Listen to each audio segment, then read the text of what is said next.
10টা দিনের ইফতারের দায়িত্ব নিয়ে নেয়, একটা নেকিও জুটবে না।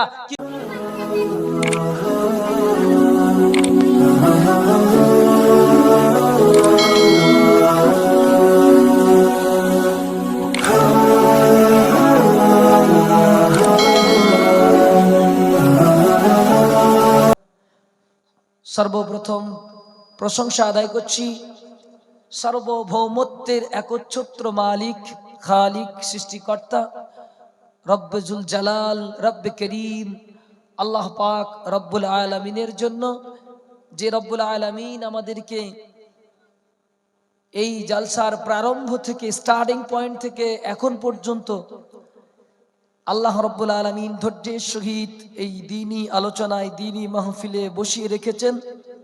সে মহান রব্বুল ইজ্জতের শাহী দরবারে যিনি আমাদের ভালো চেয়েছেন, মঙ্গল চেয়েছেন, তিনার প্রতি শুকরিয়া আদায় করে অন্তরের অন্তরস্থল থেকে জবান খুলে সকলে পড়ি আলহামদুলিল্লাহ। মানবতার পরম বন্ধু, সত্য মিথ্যার একমাত্র পার্থক্যকারী, and he is the most famous and most viral and most standard person, the Prophet Muhammad sallallahu alaihi wasallam। তিনার ওপরে সহস্র কোটি দ্রুত সালাম, শান্তির ধারা বর্ষিত হোক, অর্পিত হোক, সকলে বলি আল্লাহুম্মা আমিন। এছাড়াও আজকের এই মহতি জালসার নির্বাচিত, নির্ধারিত প্রধান সভাপতি সাহেব, সহসভাপতি, কমিটি বৃন্দ এবং আমার আগে আলোচনা যিনারা করেছেন ওলামায়ে কেরাম, এবং আমার সম্মুখে উপবিষ্ট বয়োজ্যেষ্ঠ, বয়োকনিষ্ঠ, সমবয়স্ক, আড়ালে বসে থাকা সুশ্রীলা, সুদর্শিতা, অনুপমা, পরহেজগারিনী, আবিদা, সলিহা মা ও বোনেদের সকলকে আমার আন্তরিক শুভেচ্ছা ও সালাম জানিয়ে অল্প সময়ের স্বল্প কিছু কথা ব্যক্ত করার প্রয়াস করছি। আমরা এখানে যে উদ্দেশ্য নিয়ে এসেছি সেটা প্রথম শুধু শোনা নয়, জালসা শুনতে এসছি এটা না। আমাদের দুটো কাজ করতে হবে। We have to adjectives in our life. দুটো গুণ আমাদের থাকতে হবে for listening Islamic lecture. Islamic lecture শোনার জন্য দুটো গুণ আমাদের দরকার। এক, সামি'না, আই লিসেন্ড, ওয়া আতা'না, এন্ড আই অ্যাকসেপ্টেড। আমি শুনলাম এবং গ্রহণ করলাম, শুনলাম এবং মেনে নিলাম, এই দুইটা গুণ। আরো দুটো গুণ মানুষের থাকে, এই দুইটা গুণ মানুষের জীবনকে সফল করতে পারে না। সামি'না ওয়া আসাইনা, I listened and I denied. আমি শুনলাম এবং অস্বীকার করলাম, এই গুণ মানুষকে কোনোদিন সফলতা দিতে পারে না। শুনলাম এবং ভুলে গেলাম, এই গুণ মানুষকে কোনোদিন সফলতা দিতে পারে না। অতএব এই আজকের প্রোগ্রাম থেকে অনেকে এই কথাটাও বলছে জালসার কি প্রয়োজন, বাড়ির দোয়ার মজলিসের কি প্রয়োজন। আমি, আপনারা হয়তো আমার আলোচনাটা শুনে বলবে আপনার জালসা যদি বন্ধ হয়ে যায় তাহলে আপনাদের হয়তো ব্যবসা বন্ধ হয়ে যাবে। আমাদের ব্যবসা বন্ধ হয়ে গেলে হাজারো ব্যবসা চালু করা যাবে, ওটা কোনো অসুবিধার বিষয় না। আল্লাহ রুজির মালিক, আল্লাহু খায়রুর রাজিকিন, আল্লাহ সুবহানাহু ওয়া তাআলা সবচাইতে বড় রুজির মালিক। কিন্তু জালসা দিয়ে কিছু মানে বেশি পাকা লোক আছে, ওরা বলবে জালসা দিয়ে কটা নামাজি বাড়লো। আমি বলবো জালসা দেওয়ার মানে নামাজি বাড়ানোর জন্য জালসা শুধু নয়, অনলি জাস্ট ফর নামাজি এটা নয়। একটা জালসা থেকে নামাজি বাড়ানোর জন্য জালসা দেওয়া হয়নি। মুসলমান মিথ্যা কথা ছেড়ে দেবে, এটাই জলসার সফলতা। মুসলমান মদ্যপান করা বন্ধ করে দেবে, এটাই জালসার সফলতা। মুসলমান অন্যায় করা ছেড়ে দেবে, চুরি করা ছেড়ে দেবে, বাটপারি করা ছেড়ে দেবে।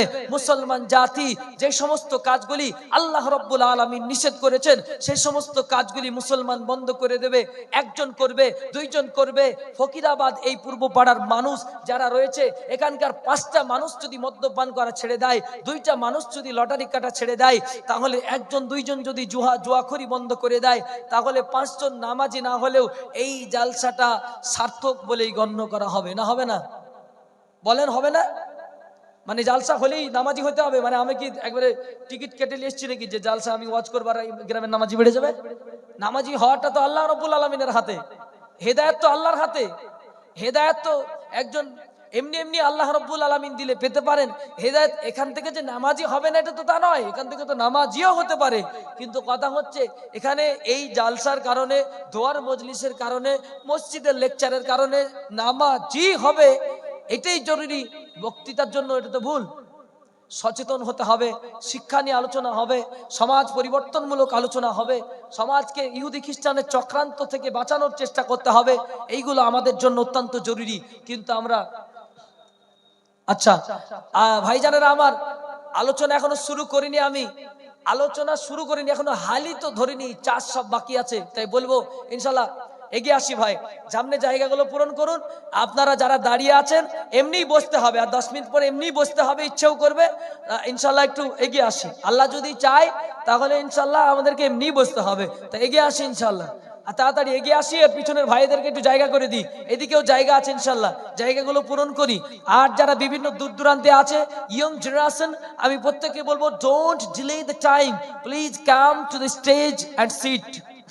আপনারা দেরি করবেন না, যাবেন, বসবেন। আজকের আলোচনা, আজকের এই বিষয়টা নিয়ে সর্বপ্রথম আজকের মেলাটা আসল উদ্দেশ্য ছিল না, আজকের ঘোরাটা আসল উদ্দেশ্য ছিল না।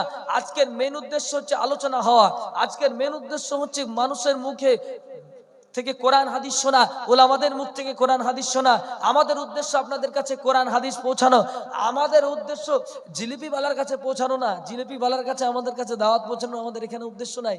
জিলিপি বালা শুনতে পাবে না, ও টাকা নিয়েই ব্যস্ত থাকবে। এই জন্য আমরা বলবো যে ভাইয়েরা আমার, এদিক ওদিক যারা ঘোরাঘুরি করছেন, এই শেষ সময় অনেক ঘোরাঘুরি হয়ে গেল, প্রায় 9টা বেজে গেছে। আর মনে করি এত শখ ভালো না, এত ঘোরাঘুরির শখ ভালো না। জাহান্নামের মার্কেটে শুটকোট পরে এত ঘোরাঘুরির শখটা খুব একটা ভালো না। একটু এইদিকে আমাদের জান্নাতের বাগানের দিকে ফিরে আসতে হবে। সামনে আছে জান্নাতের বাগান, পার করেই হচ্ছে জাহান্নামের মার্কেট। তো জাহান্নামের মার্কেটটা এত বেশি পছন্দ হয়েছে যে জান্নাতের বাগানের সুগন্ধ শুনতেই পাচ্ছে না, বুঝলেন কিনা? এত বেশি পছন্দ জাহান্নামের মার্কেটটা। তো এই মার্কেটের যে পছন্দনীয় ব্যাপারটা, যখন গায়ের চামড়া যখন পিটিয়ে ফেরেশতারা যখন দুভাগ করে দিয়ে লবণ লাগিয়ে দিবে না, তখন কিন্তু জাহান্নামের মার্কেটটা আর ভালো লাগবে না। এখনকার মার্কেটটা একটু টেস্টিফুল মার্কেট, তাই না? এখন মার্কেটটা কি টেস্টিফুল মার্কেট। এই মার্কেট দেখতেই ভালো লাগে, আনন্দ লাগে, ঘুরতে ফুর্তি লাগে। এই জন্য এই টেস্টিফুল মার্কেটটা যদি অরিজিনাল জাহান্নামে পরিণত হয়ে যায় তাহলে কিন্তু বড় বিপদ হয়ে যাবে। এই জন্য বলবো এই মার্কেট থেকে আমাদেরকে বাঁচতে হবে। আর আমাদের কি কথা হয় না চোখে, কথা হয় না মুখে, হয় শুধু চোখে। বর্তমানের যুগের হাওয়া বইছে উল্টো দিকে, বইছে উল্টো দিকে। নাকি বলছেন? আজ আবার মুখে কথা হবে মনে হচ্ছে নাকি? বাপ আছে বিটির সাথে, ভাই আছে, দুলা ভাই আছে, কথা কি আজ মুখে হবে? কথা হয় না মুখে, হয় শুধু চোখে। বর্তমানের যুগের হাওয়া বইছে উল্টো দিকে। এটাই চলবে আজকের মার্কেটে। যাই হোক, ওটা উদ্দেশ্য না। আমি যে কোরআনের আয়াতগুলি পড়েছি ওখান থেকে একটা একটা করে আলোচনা রাখার চেষ্টা করব, বিতৌফিকিল্লাহি তাআলা ওয়া আউনিহি। ইফ আল্লাহ সুবহানাহু ওয়া তাআলা helps me, inshallah I will discuss from the hadith, from the holy Quran and hadith of Muhammad sallallahu alaihi wasallam. মুহতারাম, আমরা সবাই মুসলিম। আমি কিন্তু মাঝে মাঝে একটা করে প্রশ্ন করব, এই প্রশ্নগুলো আমাদের অত্যন্ত জরুরি জানা। মুসলিম এটা জাতির নাম, আর ইসলাম হচ্ছে ধর্মের নাম, তাই তো? এই ইসলাম শব্দটার অর্থটা কি? ইসলাম শব্দের অর্থ কি? স্টেজ থেকে বলবেন না, স্টেজের নিচ থেকে বলেন। ইসলাম শব্দের অর্থ কি? শান্তি। সবাই বলছেন তো নাকি? একটু হ্যাঁ বলেন। শান্তি। আমি বলছি শান্তি না। ইসলাম শব্দের অর্থ তো শান্তি না। সালাম শব্দের অর্থ শান্তি। সালামুন আলাইকা, তোমার উপরে শান্তি বর্ষণ হোক। ইসলাম শব্দের অর্থ তো শান্তি না। আসলামা ইউসলিমু ইসলামান মানে হচ্ছে আত্মসমর্পণ করা, সারেন্ডার করা, আত্মসমর্পণ করা, আত্মসমর্পণ করা। ইসলাম মানে হচ্ছে আল্লাহর সামনে নিজেকে দণ্ডায়মান করে বলা যে আমি মাস্টার হলে তো কি হলো, তোমার বান্দা। আমি প্রফেসর হলে তো কি হলো, তোমার বান্দা। আমি কৃষক হলে তো কি হলো, তোমার বান্দা। আমি আলেম হলে তো কি হলো, তোমার বান্দা। আমি মুখ্যমন্ত্রী হলে তো কি হলো, তোমার বান্দা। আমি এই গ্রামের প্রধান হলে তো কি হলো, তোমার বান্দা। আল্লাহ গো, তুমি বলেছো গরিবের ঢুকেছে 9,000, আমি উল্টে করে দিতে পারি না 6,000, কারণ আমি তো তোমার বান্দা। আমি তো তোমার কাছে আত্মসমর্পণ গ্রহণ করেছি, কারণ আমি বলেছি আই হ্যাভ অ্যাকসেপ্টেড ইসলাম, আমি ইসলামকে গ্রহণ করেছি। যেহেতু as I have accepted Islam, so I can't deny it, আমি এটা অস্বীকার করতে পারবো না যে আমি ইসলাম গ্রহণ করেছি। ইসলাম গ্রহণ করার মানে হলো আল্লাহর সামনে আত্মসমর্পণ করা, আল্লাহকে বলা যে আল্লাহ তুমি যা যা বলেছো, whatever you have told, I will accept, I will agree, I will celebrate, আমি ওটা পালন করব। সবাই বলবে আমি মুসলমান, I am a Muslim person, so I have to celebrate, I have to, আমাকে ওই বিষয়গুলোকে পালন করতে হবে, আমাকে বাস্তবায়িত করতে হবে। তাই মুসলমান জাতি, ইসলাম মানে হচ্ছে আত্মসমর্পণ করা। কোথায় কোথায় আত্মসমর্পণ করা? প্রত্যেকটা বিষয়ে। নামাজের ব্যাপারে আল্লাহ বলেছেন মুসলমানকে নামাজ পড়তে হবে, মুসলমানকে নামাজ পড়তে হবে। আমাদের দেশের মুখ্যমন্ত্রী মাননীয়া মমতা যদি প্রতিদিন তাহাজ্জুদের নামাজ পড়েন, তারপরেও ভাগ্যে একটা নেকিও জুটবে না। আমাদের দেশের কোন একজন হিন্দু ভাই যদি প্রতিদিন এই ফকিরাবাদের পাড়াতে 2 দিন, এই সামনে রমজান মাসে 10টা দিনের ইফতারের দায়িত্ব নিয়ে নেয়, একটা নেকিও জুটবে না। কিন্তু আমাদের দেশের ভ্যানওয়ালা, আমাদের দেশের টোটোওয়ালা যদি একটা দিনের 2টা খেজুর যদি মসজিদে কোনো একজন, মসজিদের কোনো সায়েম, কোনো একজন রোজাদার ব্যক্তিকে 2টা খেজুর দিয়ে আসতে পারে, আল্লাহ রাব্বুল আলামিন 2টা খেজুরের বিনিময়ে তার আমল নামায় নেকি লিখে দিবেন। বলেন সুবহানাল্লাহ। কেন জানেন? কেন কেন লিখে দিবেন? একজন ব্যক্তি 10 দিন ইফতার করানোর পরে একটা নেকিও পাবে না, আরেকজন ব্যক্তি একটা খেজুর দিয়েও অনেক নেকি অর্জন করতে পারে। তার কারণ জানেন? কালিমা লা ইলাহা ইল্লাল্লাহ, লা ইলাহা ইল্লাল্লাহ, এটা এমন একটা বাক্য, এটা এমন দামি একটা বাক্য, পৃথিবীতে এর চাইতে দামি বাক্য আর নাই। এই বাক্যটা যে পড়লো তার খেজুর দান করলে নেকি হয়, এই বাক্যটা যে পড়লো তার 10 টাকা দান করলে নেকি হয়, এই বাক্যটা যে পড়লো তার নামাজ পড়লে নেকি হয়, এই বাক্যটা যে পড়লো তার রোজা রাখলে নেকি হয়, এই বাক্যটা যে পড়লো না তার রোজা রাখলে নেকি নাই, তার দোয়া করলে নেকি নাই, তার দান করলে নেকি নাই। কিন্তু ভালো কাজ হিসেবে গণ্য করা যেতে পারে, ভালো কাজ হিসেবে গণ্য করা যেতে পারে।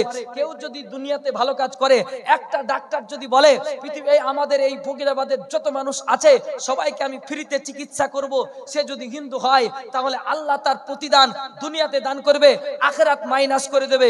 দুনিয়াতে দান করবে, আখিরাত মাইনাস করে দেবে। কিন্তু একজন মুসলমান ডাক্তার যদি বলে এই ফকিরাবাদের 10 জন 20 জন মানুষ যারা গরিব মানুষ আছে তাদের নামে লিস্ট করে দিলাম, তারা যদি দম করে আমার কাছে চিকিৎসা করতে যায় আমি তাদের কাছে টাকা নেব না, আল্লাহ রাব্বুল আলামিন তার আমল নামায় নেকি লিখে দেবেন। তার একটাই কারণ, কালিমা লা ইলাহা ইল্লাল্লাহ মুহাম্মাদুর রাসূলুল্লাহ। বলেন সুবহানাল্লাহ।